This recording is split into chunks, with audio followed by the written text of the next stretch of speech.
Saio hau Nafarroako gobernuak diruz lagundu du.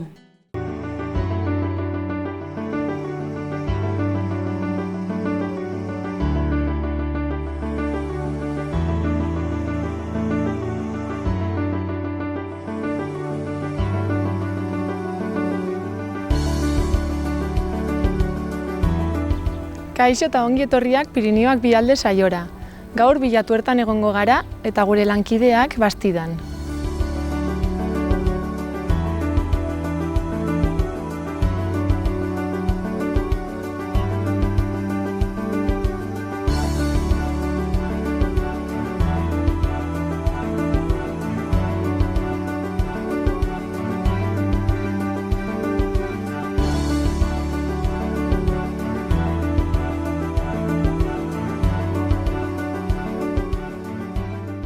Kaixo, Asier. Kaixo, egunon. Nor zara zu? Asier Urra, Bilatuertako alkatea. Eta aldi guztu kontatu zure historia laburra? Txikitatik bizitza Bilatuertan eman dut. Eta noiz izan zinen aukeratua? 2015ko ekainen erentzinal herri talderan buru. Eta ze programa proposatu zenuen? 8 taldeetan banetzan da, udala, osoko plana, higirintza, ingurumena, kirola, kultura eta jaiak, gizarte ogintzate eta adierak, industrialea eta enplegua, eta egizetak eta gazteria. Eta aldizki guzu eman Bilatuertaren datu batzuk? Bilatuerta Lizarraldeko mendidadeko herri da. Nafarroako herrigildaden kontatu dagoen 1400 biztanle dueren berria da. 24 kilometro. Zabalalera du eta laureta berrogeita 10 metro altueta. Eta Bilatuerta zerbitzu gure berdeak eta industrial guneetatik nabarmetzen da. Eta aurrera eramaten ari zaren gobernantzari buruz, zer esan dezakezu?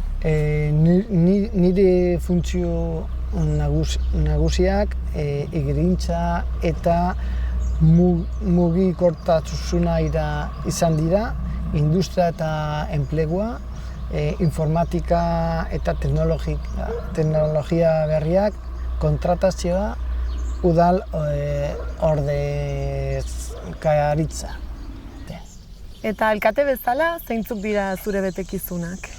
15 urte daramatzak arkitekturaren inguru proiektuak egiten, deseinatzen, kudeatzen eta koordinatzen. Eta nolakoa izan da esperientzia? Nire funtzio nagusiak higirintza eta mugikortasuna izan dira, industria eta enplegua, informatika eta teknologia berriak, kontratazioa, udal ordezkaritza. Eta orain arte aurrera eraman duzun gobernantza, nolakoa izan da? Legegintza bizia izan dugu, hoberena urte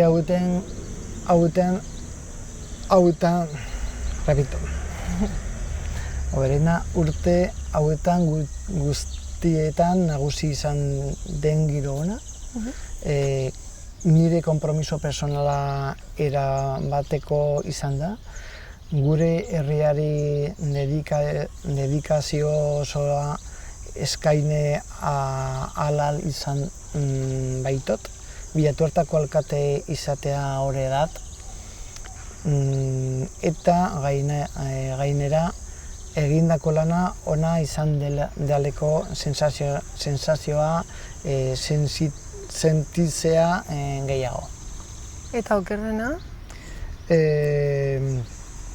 herrira eta bere beharrak minuto bat bera ere burutik kentzeko ez izantasuna eta burua usteak etxera eramatea. Alkateak dedikazio handira eskatzen du, presizio eta estresa handia daukazu. Hala ere oso pozik nago. Eta Bilatuertako udalak zenbateko aurrekontua du? Bilatuertako udalaren aurrekontua 1.100.000 euroko. Eta zeintzuk esango zenituzke direla herriaren potentzialak? Kokapen geografikoa, zerbitzuak eta hurbiltasuna dira. Eta ahultasunak edo gabeziak? Herriaren beheko aldean ibai eta ubidetan uldeak egoteko arriskatua. Eta zeintzuk esango zenituzke direla erronka nagusiak? Harremanak etengabeak eta onak izan dira. Eta inguruko herriekin eta administrazioekin nolakoa da harremana baduzue? Harremanak etengabeak eta onak izan dira. Eta mugaz bestaldeko herriekin?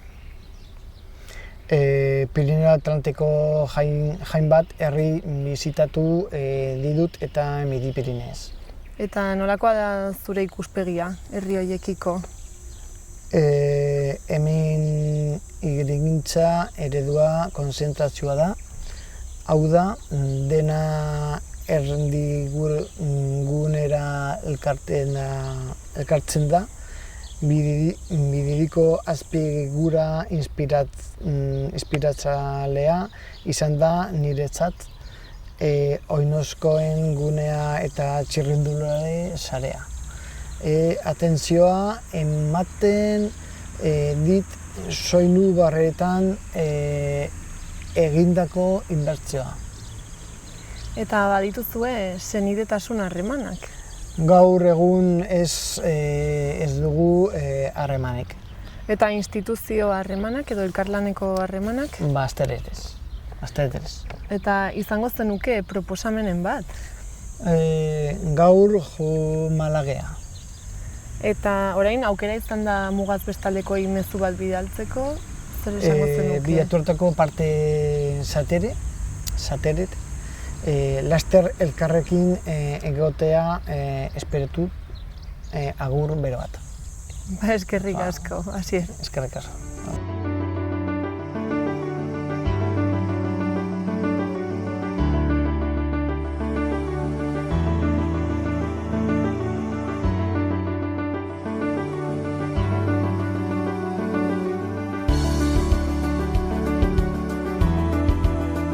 Bastian gira, orain Lagunarte elkartearen egoitzan, zurekin Kristin Garai, egunon? Egunon.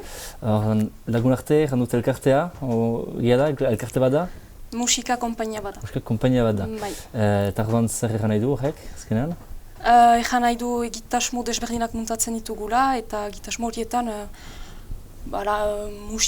musikari edo artista desberdinak eta numbre desberdinan direla, ere. Hemen zenbat ziste bulegoan? Egunero 4 gira, beraz, anik adibidez kontabilitatean baitare sozial mailan. Gero Maite Gaja, edapena eta ekoizpenan ere. Ni Kristin Garai beraz ekoizpenean eta administrazioan ere. Eta azkenik Christophe Iriart berak baitu muntatu Lagunarte beraz. Eta musikaria eta kantaria. Zerretik muntatu zuen Lagunarte? Zuen estruktura bat? Sorkuntza bat ereman nahi zuen, eta horretarako egitura bat behar zuen. Eta delibetatu du Lagunarte soharaztea eta hemengo lagunekin bulegoan eta gero bere sorkuntzak eta hementik asmatu ditu, gero hedapenaren eremuan nahi baduzu Frantzian, Frantzian kokatzen da. Noizen hori, noiz sortu zuen? 2000 batean. 2000 batean janik, kasiko goi urte. Bai. Geroztik, pistatzen dut piskat aldatu dela helburua goi urtez, edo egiteko manerak ere, gaur egun zer egiten da Lagunartean, Susana?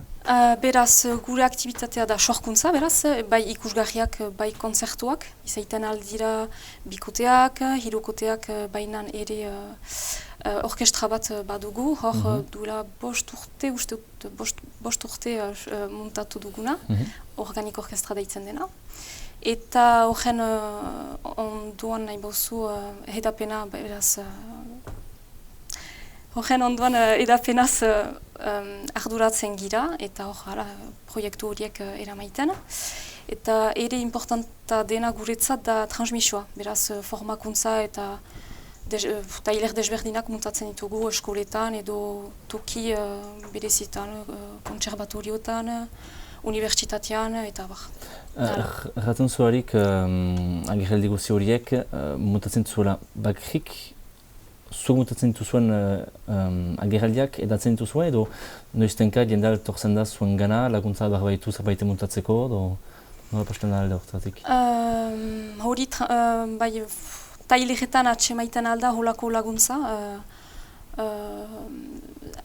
Ez dakit nuen egiten den eskuaz behin, de grup amatoreak laguntzen alditugu talde edo izaiten alda jok talde bat edo ez dakit nik edo zoin musikaz behaz holako taldeak laguntzen alditu Kristofek, baina bestenaz gure ekoizpenak dira soarkuntzan eta edapenean ere. Badira beste musikari eta kantari batzu behaz. Osten telefona hartu duzu eta hartu duzu egunon Lagunarte Clarentza? Bai, bi egiturak ditugu. En fait, hor 2010an, hemengo kontseilu, herriko kontseiluak eta biztanle batzu galdegin daukute. Bastidako 2012an gertatu behar zen 7 urte betetzeak. 7 urte? Betetzeak. Urte... Bastidaena? Bai. 700 urte? 700 barkatu, 700 urte betetzeak ospatzerat. Beraz galdekin daukute hunat ditea, bilkurak eta biztanleekin preparatzea, eta zer pentsatzen alginuen, 700 urte horiek ospatzeko. Beraz, delibatu dugu egun bat muntatzea.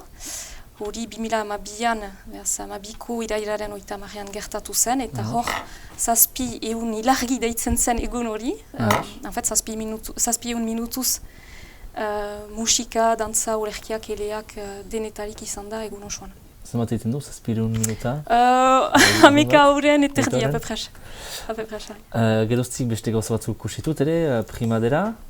Bai, hori Clarentzak du, beraz, plantatu gira, hemen plantatu gira 2012an, eta gero, herriko kontseilu betek aldeginik eta biztanle batzuk aldeginik, proiektu bat, herrian bertan herriko proiektu bat muntatzia. Beraz, hor debratu dugu beste egitura baten sogaraztia, Clarentza deitzen dena, Clarentza Bastido Localite. Eta duela bi urte terdi sortua dela, eta hor biztanleekin edo lujaldeko pertsone batzuekin experimentazio desberdinak egiten ditugu, artistikoki. Eta hor,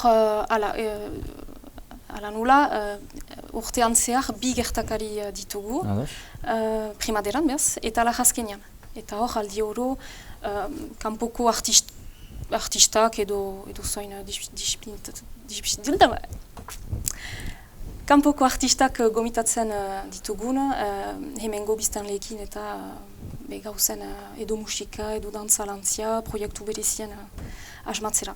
Artun zuerik hemengo biztanleak ez dira bate ez bortxaz sortan adituak? Eiten bauzue musika, ez dira bortxaz musikariak stapenean, biztanka edo antzeslariak? Ez, lehen proiektua dibidez, lehenetaik, trinketean gertatu zena mugimenduari buruz zen, dantzari batekin eta beste gazte batzuekin, kanpokoak, mugimendua landu dute eta hortik landa ikusgarri bat eman agerraldi bat. Pixkanaka, en fait, jendea etortzen da eta parte hartzen. Gero eskoletara joiten gira, baita ere zaharretxerat, adibidez, edo, bastidarat ere izan gira, bastidaran. Gaur egun lagun arte elkartan jango nuen, konpainian zer egeraldi proposatzen duzu, zer egiten da? Beraz, badira bai bikoteak, adibidez, badira bi bereziki piano eta ahotsa eta tresnak. Hortan Jeremy Ternoa, lilekoa da, baina pianista da, eta Christophe Iriart hemengoa beraz atxemaiten ditugu. Gero bada beste bikote hau Ermeto deitzen da, beste bikote bat Bilika deitzen dena, eta hor Didier Turzari akordeoian eta Christophe Iriart ahotsan. Beti bat Christophe Iriart nunbait? Ez badugu hirukote bat Didier Turzarik emanik. Beraz, hortan beste bi musikari kanpokoak Jos Mieniel eta Pierre Durand, markatu, barnean direnak eta hor alduden urtean heien diska grabatuko dute. Eta orkestran, hamabi dira, beraz, organik orkestran, beraz, bakotsak bere musika ekartzen du, eta hortan atxemaiten dira apeprese, 6 Lille Parisekoak eta beste 6 Akitaniakoak. Eta orduan zuen lana hemen lagun artean izango da agerraldi horiek muntatzea, eta gero grabatzea berba ere, uste dut badela estudio bat? Badugu estudio bat hor ez dut egan, ere edizioa lantzen dugula pixka bat ere, estudio bat badugu hor Bastida eta Azparnen arteko eremu batean, eta hortan nahi etortzen alda egin grabaketan egiteko. Eta hori Patrick Fischer partaidetzarekin proposatzen dugu. Eta ontik orduan gero saltzen dituzuek erraldi horiek nun nahi? Bai, en fait, partaidetzak ene lana da partaidetzen atxemaitia. Bai, sorkuntzaren bururaino ekartzeko, eta baita ere gero edapena mailan ere beste partaidetzen atxemaitia. Nola duten ziste, gian, Frantzia aldera, Espainia?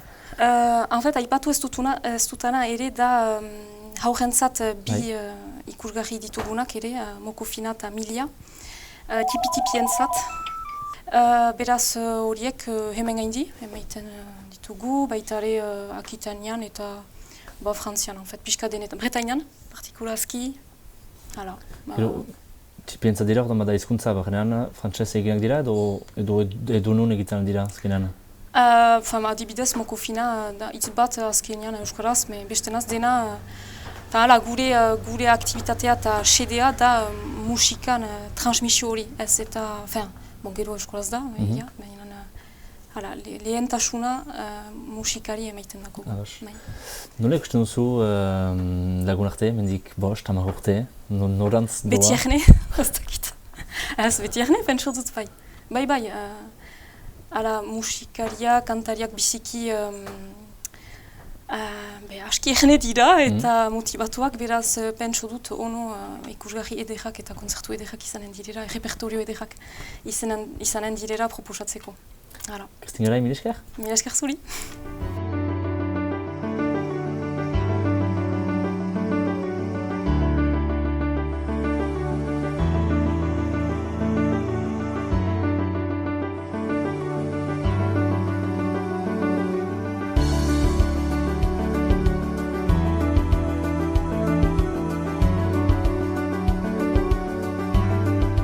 Kaixo, Alfredo. Kaixo, zer moduz?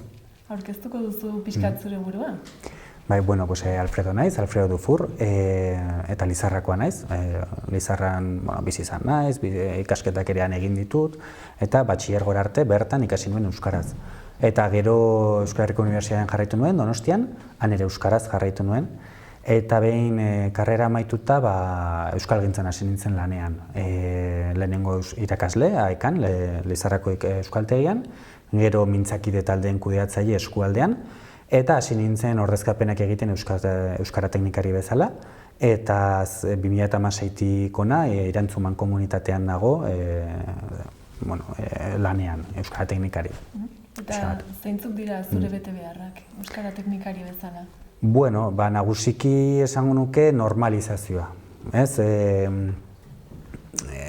Batetik bultzatu Euskararen ezagutzaren unibertsalizazioa, gero eta jende gehiago behintzat ulertzea eta hitz egiteko gaitasuna izatea Euskara, eta hiztunei, gaur egun dauden hiztunei eta etorkizunekoei bidean jarri behintzat haien hizkuntza eskubideak ere betetzeko, errespetatzeko. Horrekin, normalizazioaren barruan sartzen dira gauza asko, izan daitezke momentuko itzulpenak, edo zuzenketak, kultur programazioa, isialdia, eragitea udalengan, mankomunitatetik udalengan, haiek ere programatu dezaten, eragitea haien hizkuntza jarreretan, langileriaren formakuntza edo kontratazio berrietan ere Euskararen ezagutza bermatzea administratuak etortzen direnean, zerbitzu hori eman ahal izateko aukeratzen duten hizkuntzan, aholkularitza, hizkuntza aldetik edo orokorrean, eta baita ere elkarlana inguruko Euskararen eragileekin, eta baita ere ingurutik haratago daudenekin, Nafarroa mailan eta Euskal Herri mailan ere. Orokorrean esan daiteke holako zerbait. Eta mankomunitate honen barne, zenbat herri eta zenbat biztanle daude gutxi gorabehera? Hasiko naiz udaletatik, 7 udal daude, baina herriak dira 39. Eta biztanleria ez da iristen 5.000-ra. Hortaz, hori da, baina maite oso ezberdinak, ze tamainan ere oso ezberdinak dira. Badago dispersioa, pixka bat herri askotan sakabanatuta dago jendea, gero ere hobeto eta okerrago komunikatuta dauden herriak daude, zerbitzu falta, zahartzea, populazio galera, Nafarroako leku askotan gertatzen diren ajeak ere baditugu, hemen edo Pirinioetan. Baina kasualidadez edo kuriosidadez hori ez da Bilatuertaren kasua. Bilatuerta oso ondo komunikatua dago, autobidean bertan dago, eta hortaz Lizarra ondoan dago horrek eskaintzen zion zerbitzuekin, Iruñatik eta Logroñotik ordu erdi eskasera, Donostia ere ordu eta erdi ingurura, Gasteiz ordu pasa, ondo komunikatua dago, 1.100 biztanle pasa, familia gazte asko dago, biztanleria handitzen ari da, industria gunea dauka, kontrastea, neurri batean bai, mankomunitate barruan neurri batean bai. Zentzu horretan salbuespen izango litzateke. Eta nolakoa da Euskararen egoera Bilatuertan? Zoritxarrez ez dugu datu horren herrikako daturik. Orduan eskualdetik edanda eta beste zantzu batzuk irakurrita, gutxi gora bera hurbilpen bat eman dezaket, baina zentzu horretan hurbilpena bakarrik. Orduan 2011an egin zen inkestan, gertuen dugun hori, gutxi gora bera ematen zen 10% pasa zela euskalduna, edo euskaraz eroso hitz egiteko gai zela, eta beste 10% inguru pasa ulertzeko gai zela. Hau da, 4tik batek euskara ezagutzak ditu. Jakina, biztanleriaren piramidean betikoa gertatzen da, hau da zema eta gazteago, are eta aukera gehiago euskaldunak topatzeko zema eta zaharrago, are eta gutxiago. Egoeraren aldetik, erabileran, jakina den bezala, ezagutza eta erabilera ez datoz eskutik, orduan ezagutza 25% bueltan baldin badugu, bentsat 2011ako datuetan, erabilera makalagoa izanen da, nabarren makalagoa, ez? Esan beharra dago, depende nondik begiratzen duzuen, izan daitezkela datu itxaropentsuak, ala ezain beste. Iparraldera begira, argi dago oso atzetik edabiltzela, ez? Sakana edo ez dakit olako beste eremu euskaldunekin alderatuta. Baina Lizarralde barnean, esan dezakegu, nahiko kauso aurreratua dela mankomunitatea bere osotasunean hartuta. Esango genuke, Lizarra eta Erantzuman komunitateko herri hauek direla igual eskualde, azpi eskualde gisa aurreratuenak daudenak. Salbuespen emat izanen da Lizarraldean, baina orokorrean hola esan genezake. Azpiegituren aldetik, euskararen aldetik, gabezia nabarmena bat da Bilatuertan bertan ez dugula D eredurik. Egia da, Bilatuerta ondoan badugula, autobusa eta jantokia ere badago bertara, baina Bilatuertan bertan ez landa eskola bai, baina D eredurik ez. Gutxi gora bera desmatrikulazioa horretalen hezkuntzan 25, 30 bueltan ibiliko da, orduan aurreratzen ari da. Baina euskara ikasgai duen beste lerro horretan, A ereduan, biak kontuan hartuko bagenitu, baina 80, 85 hurbilduko ginateke. Hau da, unibertsalizatzen ari dena, nire ustez, ez da euskaraz eroso hitz egiteko gaitasuna, hori zabaldu arren, baina bai gutxienez euskararekiko kontaktu bat zabaltzen ari da belaunaldi berrietan. Ja ez dago, edo oso txikia da, belaunaldi berrien euskararen ezagutza falta erabatekoa. Hori da pixka bat irudikatzen dudan egoera orokorrean. Eta azken urte hauetan, egon dira aldaketa asko, ez? Zonalde honetan pasatuz, eremu herri asko sartuz eremu mistora, ez? Bai, aldaketak ez dira berez agertu, ez? Aldaketa benetan da hamarkadetan eman den aldaketa bat, eta igual orain lehiotxo bat irikitzen denean aprobetxatzen da eta jende asko pasatzen da, edo herri asko. Baina gauza horiek gertatu dira azken hamarkadetan egindako lanagatik. Duela urte batzuk egin genuen ikerketatxo bat konparatuz Lizarralderen bilakaera, Lizarraren faktoreak enduta eta jarrita. Ea ze gertatzen zen euskararen ezagutzen bilakaeran horrekin. Eta ikusten zen, 90ko hamarkaden hasieran, Lizarraldeko ia euskaldun gehienak Lizarrakoak zirela edo Lizarran bizi zirela. Hau da, ia denak. Handik 10 urtera, 10 gutxi urtera, euskaldunen erdia zegoen Lizarran. Oraindik bataz bestekotik gora, bai. Baina ezagutza zabaldu zen herrietara. Karo, horrek ez zuen bat egiten, ez egitura instituzionala, aitorpen instituzionala, ez da eskoletan euskara ikasteko eskubidekin, eta ez zuen bat egiten. Orduan, azken 4 urteotan lehiotxo hori irekita, bai, aurreratu da, eta ikusgarri egin da, dozenaka herri pasa dira eremu mistora.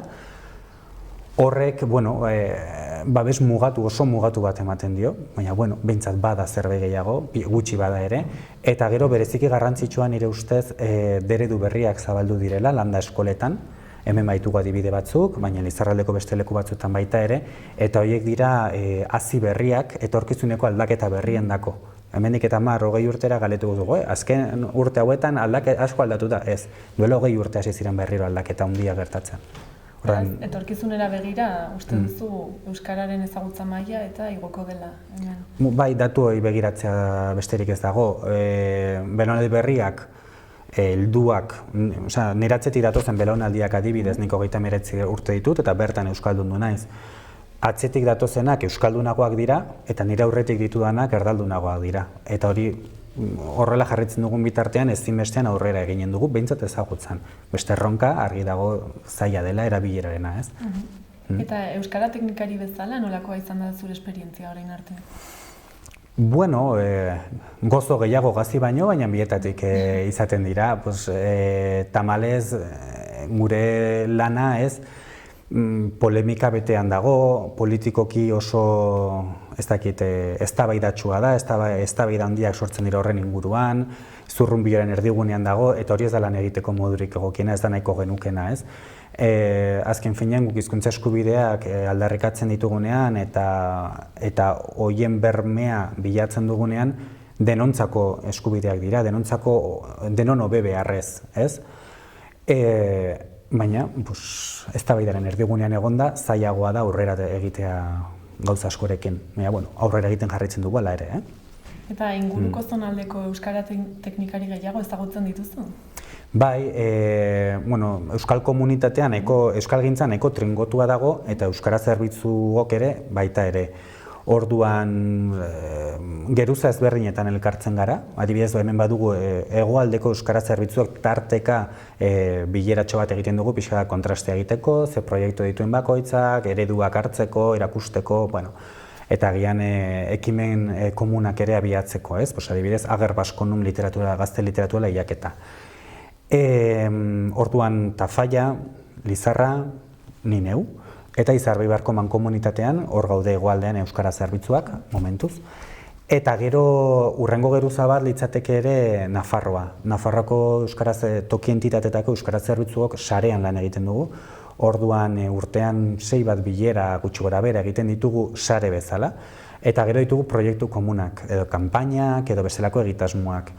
Egitasmo, honen helburua da batetik maximizatzea gure proiektu horien eragina, Nafarro osora zabaltzea, eta bestetik ere zama arintzea, ekonomikoa gure entitatei, eta bestetik lanaren aldetik ere bai. Orduan, sarean lan egiten dugu, orduan bai, oso nahiko trinkotuta gaude. Eta mugaz bestaldeko herriekin baduzue harremanik? Hor, depende galdera nola ulertzen dudan. Nire, lehen bitxikeri bat, Alfredo Dufour dut abizena, eta Otegi, bigarrena, baina Otegi frantsesez idatzita. Nire familia berez Pirineokoa da, Auritzeko ama, eta Aita Lusarretako Artzibarren. Orduan, mugaz bestaldera, Alfredo bezala, maiz pasa naiz, Garaziko eremua nahiko txotan bizitatu dut, Donibane Garazi bereziki, Baigorri, Nafarroan Eguna, Senpere, Herri Urrats, pastoralak bisitatzen, Lapurdiko kostaldea, bai. Administrazio aldetik gutxi, oso gutxi, behintzat euskara teknikari bezala. Bai bat egiten dugula adibidez Euskal Herriko euskara teknikarien udal euskara teknikarien topaketetan, normalen Lasarten egiten direnak. Baina egia da ere euskara zerbitzuak Nafarroan poliki aurrera egiten ari bagara, orain zabaltzen ari bagara ere, iparralden gu baino pixka polikiago ere ari dira, ez? Oraindik ez da hainbeste orokortu euskara zerbitzuak izatea bertako instituzioetan ari dira eta azken urteetan aritu dira, baina igual ez dagoen orokortua. Orduan, alde horretatik ez, herritar bezala beste behin ere Nilizarrakoa naiz, eta bi senidetze ditugu, bata Donibane Garazirekin, instituzionala, eta azken 4 urteotan gainera gehiago garatu dena, proiektu politak eta egin dira, horren inguruan, eta bestetik, Euskal Herria egunaren abaroan sortzen hasi zen, Euskal Probintzia bakoitzarekin herri bat senidetu, Lizarra Nafarroan, eta gero iparralden ere beste 3, Araba eta Bizkaia eta Gipuzkoarekin batera. Eta horren egitura ezberdina da. Antzeko helburuak edo egitura duten elkarteak senidetzen dira beste herrietako elkartekin. Demagun euskaltegia eta euskal elkartea, beste herriko euskaltegi edo euskal elkartearekin izan daiteke, ez? Eta saiatzen da hortik sinergia bat sortzen. Orduan, bi ereduak edo ezagutzen ditut. Beraz, ezagutzen duzu pixka bat esan duzu, iparraldeko euskara teknikarien edo, Gutxi, bai, gutxi. Eta esan duzu hori, uste duzula daudela, doazela mantxoago gauzak, ez? Zerbitzuak poliki irekitzen ari dira, eta orduan Nafarroan 80ko hamarkadan hasi ziren aurreneko euskara zerbitzuak instituzioetan. Ez dakit zehazki iparralden zenbat dauden, edo noiz hasi ziren, baina uste dut, okerraz banago, hasi ziela zabaltzen hasi dira 2000ko, inkluso 2010ko hamarkadan. Pixka bat orokortzen, baton bat egongo zen aurretik, baina horren nahi dira zabaltzen. Horrek ez dukentzen edo euskalgintza, ikastolak, euskaltegiak, pertsozal elkartea, iparralden beste dinamika bat jarraitu dute, beste indar bat. Baina instituzioetan, ez dakit, ez dut ondo ezagutzen hango instituzioen egoera, baina, Frantziar estatuaren hainbat aje ezagunak dira. Pentsatze dut horrek zer ikusia izanen duela. Uste duzu modu desberdin batetan egiten dutela lan, edo? Egia esan ez dut ezagutzen, baina agian Nafarroan badugu haiekiko hurbiltasun handiagoa, bestelako zailtasunak ditugulako hemen ere. Orduan, hain modu ezberdinean, igual ez. Lege babesa igual ez dute hain handia, guk ere ez dugu, behintzatego Nafarroa hegoaldean. Gurean bai gatazkatxoagoa ematen du dela hizkuntzaren gaia iparralden ez dakit, hainbestekoa den edo bestera batera erakusten den, egia esan ez dut ondo ezagutzen. Eta uste duzu elkarlana posible litzatekeela zuen artean? Bai. Eta gustatuko litzaizuke, interesgarria izango litzateke igual? Bai, lehen esan bezala Nafarroan saretzen gara azpi eskualdea, Nafarro osoan, jakina interesgarria izango zen, eta gero beste Euskal Herriko teknikarekin ere elkartzen gara oso noizean behin. Ez da hemengo egoera, baina UEMan parte hartzen duten udalek ere, udalerri Euskaldunen mankomunitatean, horiek ere Euskal Herri mailan saretuta eta biltzen dira. Bai, interesgarria izango zen. Eta orain aukera izan da mezu bat bidaltzeko, zer esango zenuke? Hori zaila da, baina hartuko ditut Denisola Garairen hitzak, Donibane Garazirekin senidetze horretan etorri zen, musika arloan oso ekimen polita egin zuten Lizarran eta gero buelta Garazira. Eta berak aipatzen zuen hori erresuma bat izan garela, Bastide iparraldeko eremu hori bai Nafarroan dago, gure identitatearen partea da Nafarrek izatea, biok, ez? Eta instituzio berak izan ditugu, ez dakit, identitate komun bat dugu, eta batzuetan badirudi, edo askotan badirudi, gertuago ikusten ditugula askoz ere urrunago dauden leku batzuk, Paris edo Madril, elkarren ondoan bizi diren herriak baino, ez? Eta jakina hizkuntza aldetik zer esanik ez. Gozada bada mugaz bestaldera joatea eta nire hizkuntzan jarraitzea. Eta pentsatut alderantziz ere suertatuko zaiela haiei, ez? Eta hori senidetzen natural bat da, pizten duena, pixka bat, ez dakit, abegikortasun bat ikusten duzunean edo sentitzen duzuna, ez? Ez dakit nola azaldu. Denoi pasatzen zaigula uste dut euskaldun guztioi. Eskerrik asko, Alfredo. Zuei.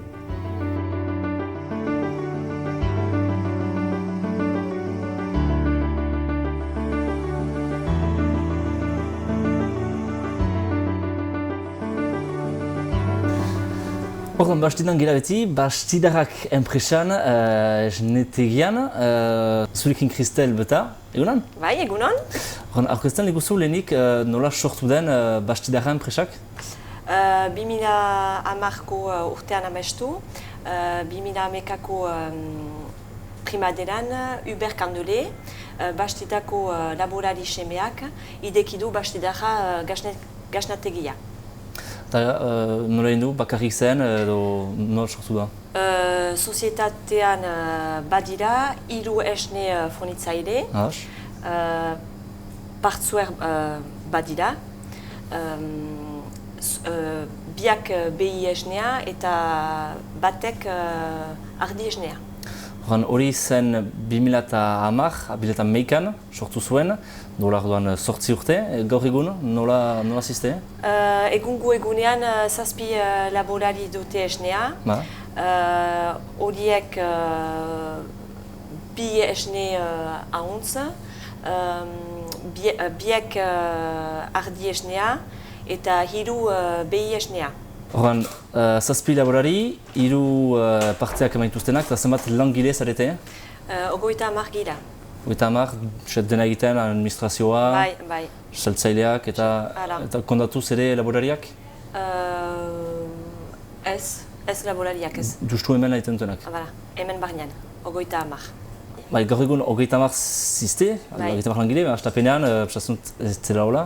Ez, langile bat edo bigaziren, partzuerrek berek eskulaldi zonbait emaiten zuten.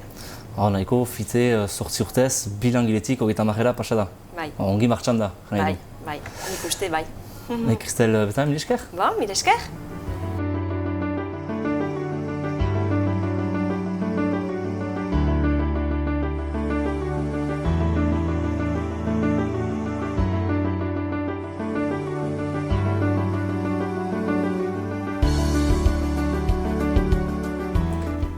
Carlos. Egunon. Zer moduz? Oso ongi, hementxe zuekin.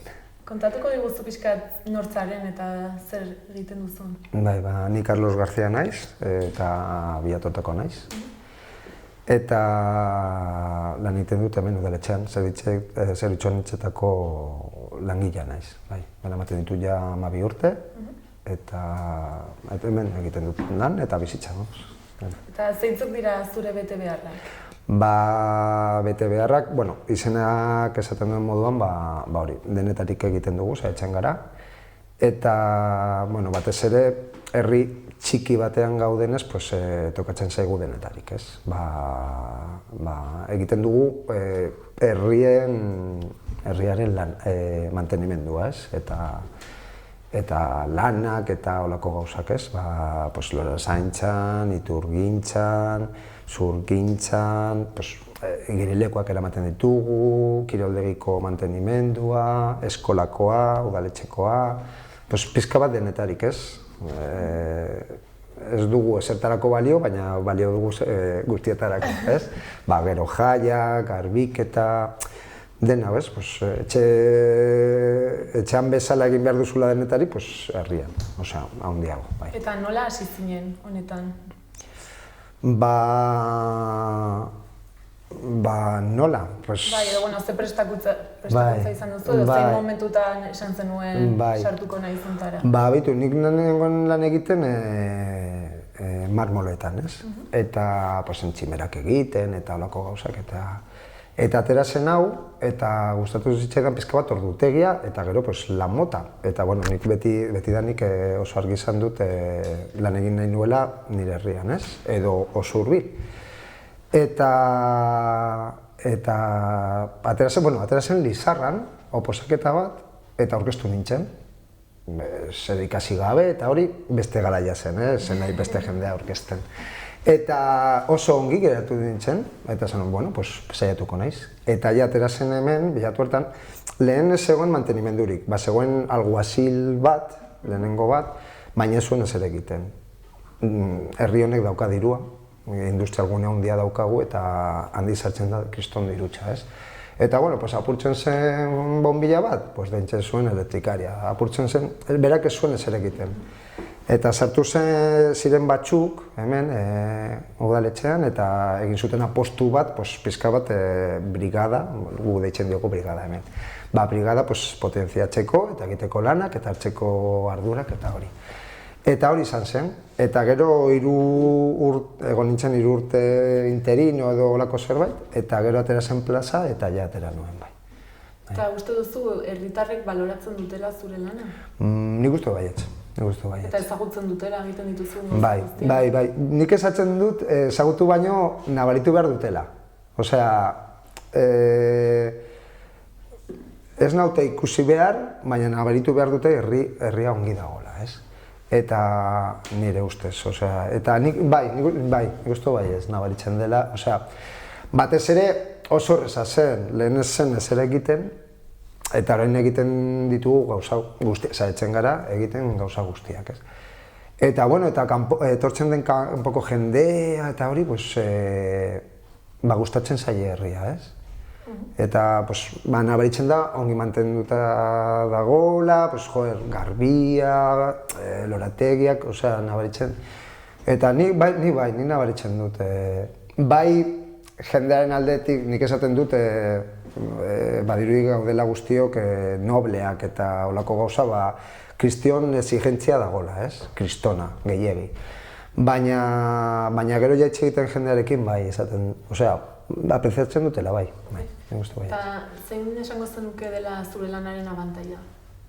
Edo zerbait ona horrela positiboa? Positibo da lan mota, osea, egiten duzu denetarik, ez? Orduan, adibidez, jak eskatzen ari naiz, egoten banaiz egun bat edo 2 egun egiten gauza bera, nekatzen naiz. Eske egun batean konpontzen duzu farola bat, gero txorrota, gero mozten duzu belarra, gero mozten duzu adar bat, gero garbitzen duzu, osea, egun batean egiten dituzu milaka gauzak. Ez dela bat ere monotonoa. Ez. Eta hori, lan egiten duzu zure herrian, zure herrirako zaude hemen, ez? Nik irekitzen dudanean etxeko atea, nago lanean, ja. Orduan, hori oso... Eta oso flexible da, alde batetik eta bestetik. Gaueko 8etan deitzen zaituzte eta joten zara. Baina batean orain, etorri, ez dut ezer larririk, etortzen ez eta hori, ez? Malgutasunare bai, horrelako eta txarrerako, baina nik ikuste dut honen. Eta alde txarren bat uste duzu da duela? Bai, herrian zaudela. Ez duzu inoiz deskonektatzen. Bai, hori da arazoa. Eta ezagutzen duzu zure lanean ibiltzen diren beste pertsonak, inguruko herrietan? Claro, bai. Baduzu harremana? Bai, claro, bai. Eta igual konparatzen dituzu egoerak edo?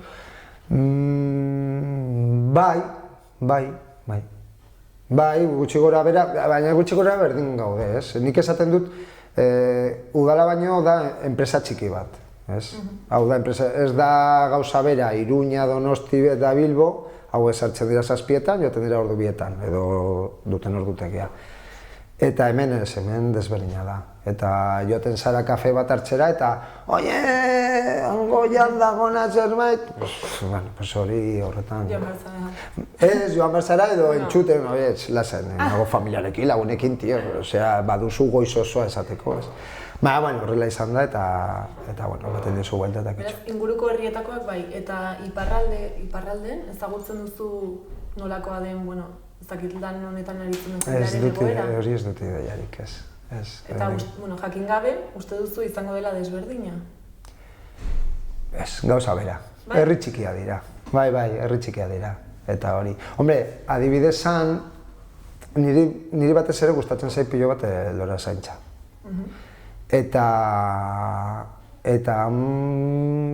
denetari daukate, baina lorazaintzan, badela referentzialagoa, ez? Eta zaintzen dute gehiago, errezago daukate, urpilo bat daukate, klima eta hori, ostras, hemen gogorragoa da, eta hori nabaritzen da pilo bat, ez? Espezieak eta hori aukeratzeko, ez dakiz zer, riegos, paraba. Eta han desberdina da, baina bai, nik uste sartuko dutela gehiago lorazaintzan eta hori. Baina azken finean, mantenimendua da, oza, eske igerilekoak dituzte, farola dituzte, oza, gauze herri bada. Baina agian antolatzen dira bestera batean. Baina leku bakoitza antolatzen da modu batean. Hemen ere bai, daukagu gauza bera, bai, herri batzuk, baude herriak ez dituztenak dirurik. Eta beste batzuk bai, edo jendea, edo apostu egiten dute. 4 urtero aldatzen dugu han ere bai, aldatzen ditugu nagusiak. Eta batzuk dira, eta beste batzuk, hori ez, hori normala da, baina ez dut ezagutzen hango realitatea bai. Eta gustatuko litzaizuke harreman gehiago izatea? Ni joango nintzateke urte bat bizitzera. Bai, ni oso argi daukat bai. Bai. Eta uste duzu nolabaiteko elkarlana edo, behintzat elkartrukea posible izango litzatekeela? Bai, eta beharrezkoa bai. Bai. Eta orain, bukatzeko aukera izan da mezu bat bidaltzeko, zer esango zenuke? Guztion lana da, eta hasiko naiz niregatik, baina bai, hasi behar dugu pixka bat sakontzen, azken finean, anaikidetza da pixka bat, jazta polita, jartzen duzuan kanpoan kartela eta bukatu dugu, ez? Eta saiatu behar dugu, lantzen eta harremanak izaten eta hori. Bai, gure kasuan, bai pixka bat zailagoa dela labastida eta bilatu harta hezkuntzaren gatik, ez? Hemen batez ere erdalduna dira, eta han batez ere erdalduna dira, ez? Baina saiatu behar da pixka bat hori sakontzen eta aurrera eramaten, ez? Hori egia dela. Mila esker gurekin egoteagatik. Bale, pues zuei. Eta ongi segi, mila esker.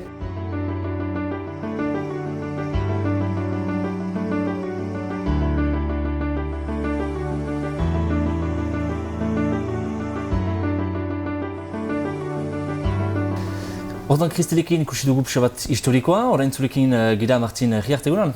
Egunon. Beti stidarrak presan gira, erratan diguzu gaur egun ze produktu egiten dituzuen hemen? Bai, eta stidarran egiten ditugu hainitz jaurt motak, beraz behi, ardi, ahuntz esnearekin. Donc egiten ditugu gazna xuriak, zenberenak, mamiak, kafe edo xokoletezko kremak, gustuko guxokiak, bi edo hiru estaietan, eta holako hainitz produktu. Eta hori dena, nun egiten da, azkenan fabrikatu behar da, bai esnea, baina gero esnea transformatu behar da? Bai, denak hemen egiten dira. Dena hemen egiten da, eta hemen saltzen ere ordan? Bai, hemen eta lekuan berian badugu eta saltegi bat, deneri idekia. Saltzen ditugu inguruko ekoizleak, eskulangilean produktuak. Izan dadin gazna, erresimeta, sagardoa, garagardoa, ahnoa, biskotxak, baita ere asko kontserba. Eta biztan dena gure produktuak. Zenbat jaurtazekin nola kondatzen duzuen? Urtean zehar, litroka, dozekin kondatzen zen? Bai, litroka. Transformatzen ditugu hogeita 1000 litra hastean. Hastean? Bai. Behi, esne eta ahuntz esne. Gehiena behia eta gero gehiago ardi eta ahuntza. Eta zer da bekien martxatzen, momentu honetan? Jendeak zer rosten du gehiago? Gehiago bai da tendentzia ardi eta ahuntz jaurtak. Ze gauza horiek ez dira ikusten, dakit beste merkatuetan biziki guti... Bai, baina gero eta gehiago, Bai? Bai, gero eta gehiago. Gero eta gehiago, orduan, Kristelek handitugu eta 10 langile ziztela, nola doa handitzen ari da, oino? Bai, beraz, handitu gira hainitz, beste produktu batzu lanzatuko ditugu, ez dakit ono zer baditugu zonbait ideia, kremetan edo goxokietan. Beraz, saltzen ditugu Frantzia guzian, bai eta ere estrainerian. Bai. Izan dadin supermerkatietan, kremerietan, edo eskoletako jantegietan. Bai. Gero gehiengoa hemen egoten da, edo justuki joten da Frantziaruntz edo... Hainitz, Bordale, Landesa eta le Grand Sud-Ouest egiten duguna, baina baditugu eta Amiens, Paixe, Strasbourg edo Frantzia guzian. Eta aipatzen zinituen rezeta berriak, nork ditu asmatzen horiek? Zuen hartzen ziste? Gu hartian eta entxeatzen gira eta jastatzen ditugu. Hola ezar. Jaurta hainitz jeten duzu erroan. Ez gira aspertzen. Mil esker zuri, Mil esker. Eta arduan laster arte, berdin hemen bastidara enpresan. Bai, mil esker.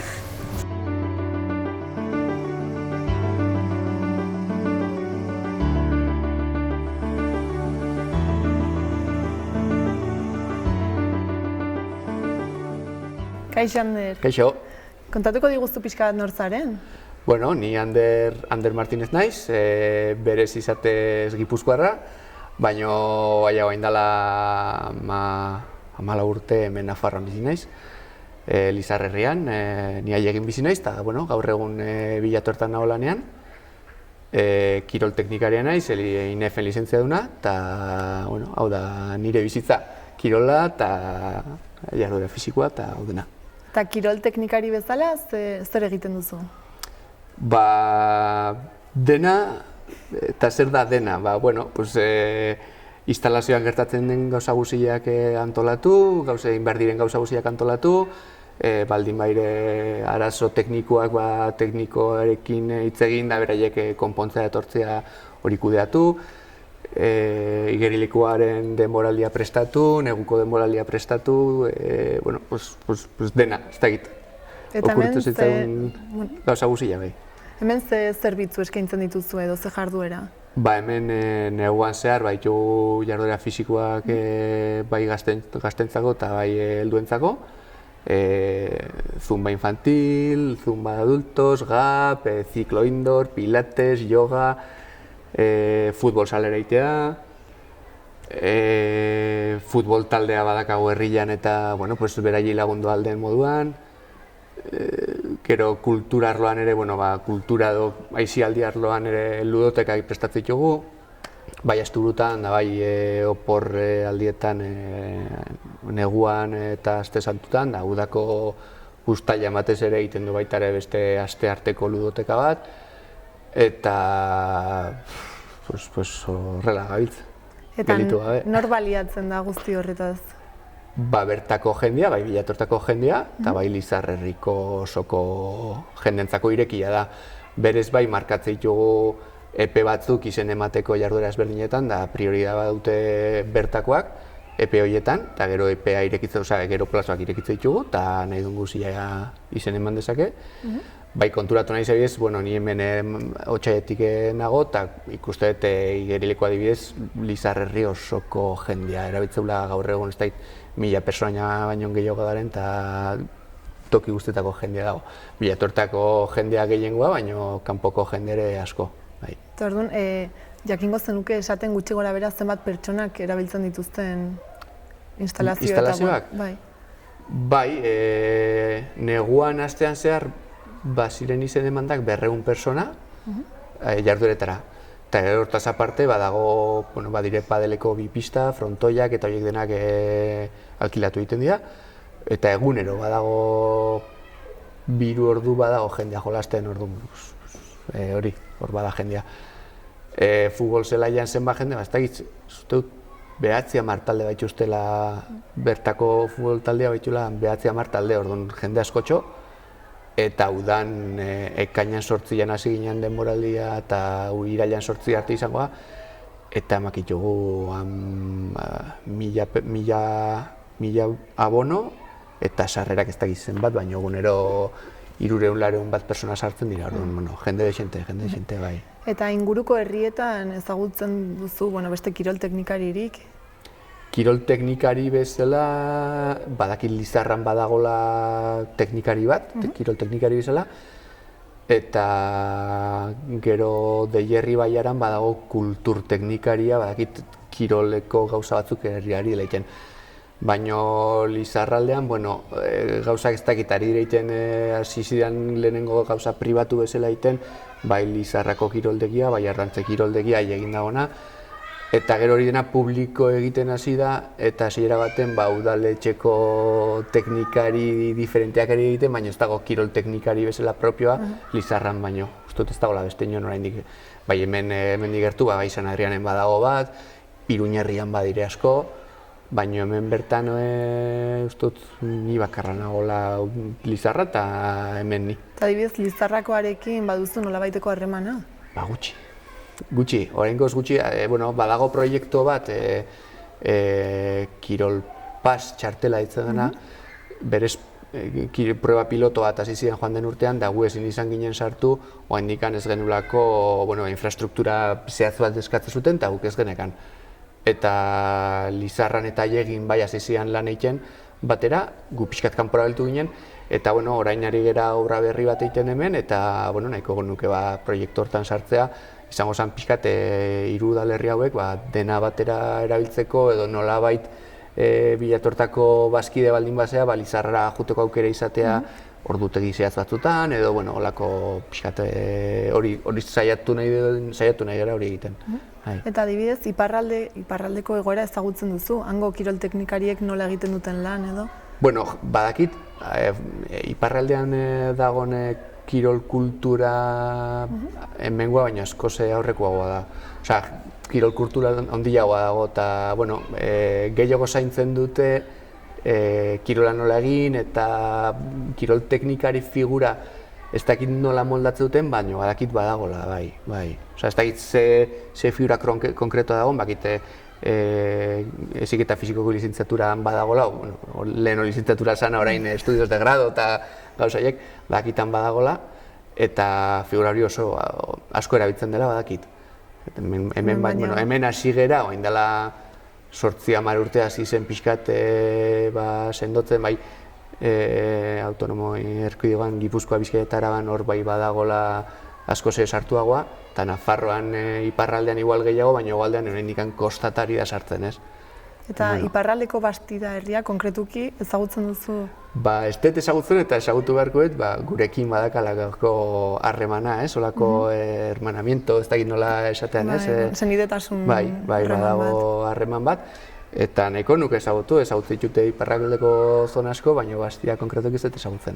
Eta interesatuko litzaitzuke igual bertako kirol arloan ibiltzen den norbait ezagutzea? Bai, jakitegatik, nola dituzten gauzak, eta ni beti gustatzen zaitez, jakitea nola egiten diren beste toki batzutan, saiatu aldetena behintzat, gustatzen zaidana, nagon tokian erabiltzen, ez? Eta politxe izango zen, bai. Eta uste duzu igual elkarlana posible litzatekela? Zuen artean? Posiblea eta beharrezkoa izango zen gure arteko elkarlana, ez bakarri Bastiakin kasu konkretu honetan, baizik eta igual, iparralde eta hegoalde arteko harremanak pixkat gehiago sendotu eta elkarlanen ibili, bai, beharrezkoa, uste baiet. Eta orain bukatzeko, aukera izan da mezu edo proposamen edo galderaren bat, bidaltzeko bertako kirol teknikari bati, adibidez, zer galdetuko zenioke?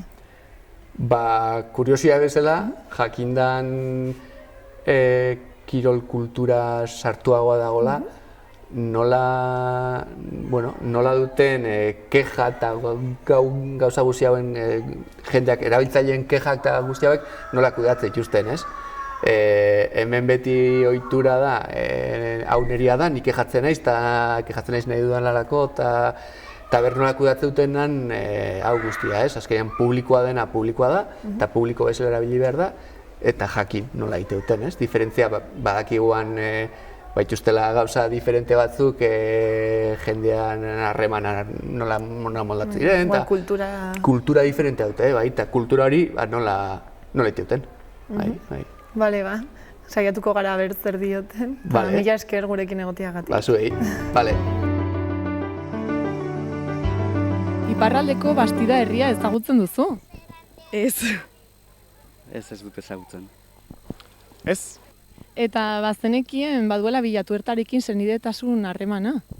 Ez da. Ez dakit, ez nekien. Kien? Ez. Eta uste duzu harreman horrek suposatzen duela zerbait herritarrentzat? Horre, adibidez nik ez nekien ezer orduan, ez dakit, ez du asko suposatuko. Ez dakit, nik gutxienez ezagutzen ez nuenez, ez dakit. Agian bai, ez dakit. Eta nola imaginatzen duzu dela herria eta hango jendea?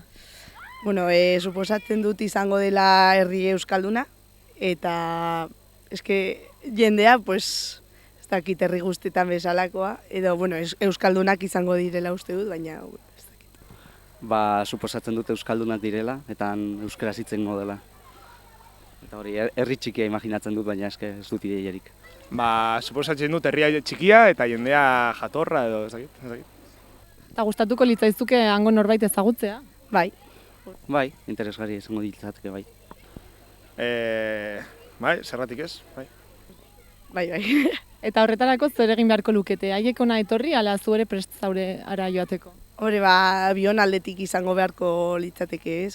Ni prest egongo nintzateke eta, beraien aldetik uste dut ere egon beharko litzatekela. Nire arrebak esan duen moduan, uste dut bi aukerak interesgarriak direla. Haiek ona etartzea eta gu ara joatea. Ez dakit non dago herria orduan, etorri beharko ziren behaiek ona. Eta uste duzu Bilatuertan bizitzeak badituela abantaiak konparatutak han bizitzearekin? Ez dakit.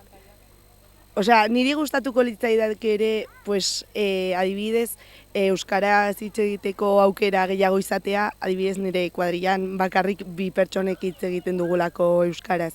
Orduan bai gustatuko litzaidakela izatea aukera eta alde horretatik ondo egongo litzateke, baina adibidez hemengo zerbitzuak eta horrela oso ondo daude. Hango bizitzaz dut ezagutzen, baina nire herria asko gustatzen zait orduan. Bai, lasaitasunaren bila badaude, ona etor daitezke, bai. Ez naiz hemengoa, Lizarrakoa naiz, orduan ez dakit. Eta gainera ez dakit zenba biztanle ditu herri hori, ez dakit zenba. Eta nola gonbidatuko zenuke hango jendea ona etortzera, eta ze plan proposatuko zenieke egiteko hemen inguruan? Ez dakit, hemen badago etxe bat, casa rural, egoteko eta nahiko jende asko dator. Eta, hemen igerilekua oso ondo dago, eta nahiko jende etortzen da. Eta, ez dakit, mendira jun edo horrela egun pasa, eta han bazkaldu, ez dakit. Hori, herri lasai baten bila badaude, ona etor daitezke. Hemen herri txikia da, jende gutxirekin, eta hori mendira joan zaitezke, igerilekura, eta hori. Orain San Ferminak direnez, agian hori, Iruñara joatea, gaua pasatzera, eta gero hemen Bilatuertan daude Lizarraldean gauzak egiteko, abenturak eta horrako gauzak, natura asko, orduan horrako gauzak. Nafarroa zautzen zu? Bai. Eta Bilatuerta herria? Ez. Zer irudi duzu Nafarroako jendeaz? Nafarroako jendeaz? Aski desberdina Nafarro iparraldean eta hegoaldean. Ez dakit zaila da, galde. Ni ustez aski desberdina Nafarro osoan. Eta nola ikuste ditudan, ez dakit. Hori, bastan egialdean euskaldunak eta euskara sustatzen dutenak, eta hegoaldean pixkat ahokakoa eganen nuke. Nik hori dut buruan, gero, ez dakit. Ikusten duzu abantail bat, iparraldean bizitzea, hegoaldean baino? Abantaila desberdina da, ez dakit abantail bat baden. Desberdina da, bai, erriko biziaien desberdina da. Hemen iduritzen ez da bantailadiko, beste galdera bat izan berritaike, baina hemen atxamate dut jendea pixka gehiago dela bere etxean eta adibidez Nafarroan edo gehiago dela herrian bizitzen, askotan kanpoan, bai gazte, bai zar denak ateratzen dira egunero herrirat eta elgarrekin sentitzen ditut hemen baino gehiago. Basti da meintzat, edo iparraldeko herri askotan ere hola da gehiago bakotsa bere etxean eta hori gero ez dakit pentsatu beharko nuke pixkat gehiago erantzuteko. Zer hango zenuke Biatorta edo Nafarroako pertsona batzi gomitatzeko basti dela? Beti ondela bidaiatzea eta beste gauzak ezagutzea. Historio bai amankogun eta bai desberdina dela, baina hala ere interesgarria bitokietan. Eta badala ikasteko hemengo historiaz eta hori eta gero bai ikusi nola bizi garen hemen. Eta bai ez da itxusia, basti da. Esker? Tusetaz.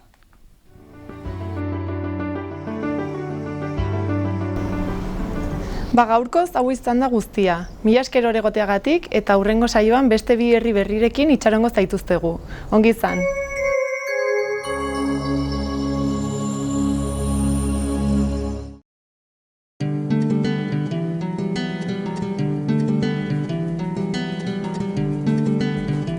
Saio hau Nafarroako Gobernuak diruz lagundu du.